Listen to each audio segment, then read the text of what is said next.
So today I'm going to show you how to cook some pork ribs in the oven. I'm going to call it barbecue. Some of you aren't going to like that. I don't care. It comes out good. It's really yummy. And on a cold and rainy day when you don't want to be outside, which is how it's been lately, I'm going to cook it in the oven. And it's less mess, and honestly it's a lot less work because you don't have to check on it so much. But I just want to start by saying we just need to have our pan fully lined with foil. I double foil it. Let it, it's less to clean up. And then from there, you're just going to put your ribs on there. Don't put any oil or anything like that. And then we're just going to get a dry rub. I found a new dry rub in the grocery store. I don't have the exact name for it, but it's a hickory blend.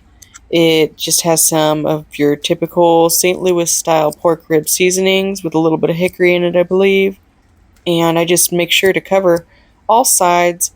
Don't rub it in too much, mostly pat, but do what you need to do. Make sure you get all sides, including the edges. And then once you have everything covered, you're going to go ahead and preheat our oven.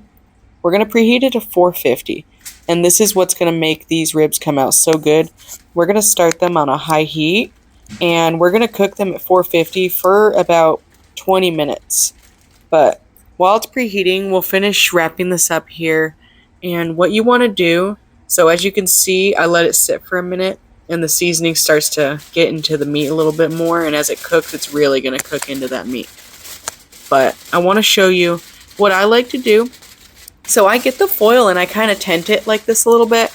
So just make sure that the top of the foil, it's fully, covered, so that way none of the steam and anything's going to escape. You want to make sure it's fully enclosed, but where the foil is not touching the top. And after about 20 minutes, it should start to be, getting looking pretty nice.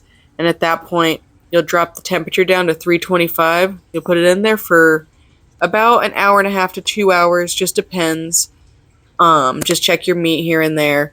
And then once you get, the meat starts to get a little tender, you don't want the bones completely falling off, because then that means it's overcooked and it'll start to shred up a little more than you want it. You still want to have a little bite to it. But after about an hour and a half to 2 hours, you should be good. And then you'll take that top foil off.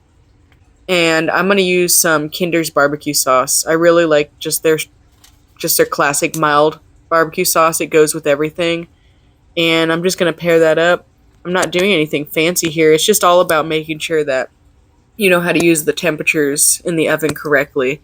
And starting on that high heat at 450 really helps with the fat, especially in pork ribs, because there's a lot of fat in there. And when you start on the high heat, it gets the rendering going a lot quicker.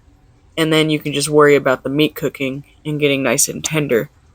So once we have the sauce, evenly spread across our rack of ribs, we're just going to go ahead and leave them like that. And I'm going to put them in the oven on broil. And as you can see with the foil, I left a little flap there ready to fold. So that way, when it's done cooking, I can just, cover it up and let it, rest. And you'll let these rest for about 1 hour. But after broiling for about 10 minutes, it should come out looking like this. These tasted so good.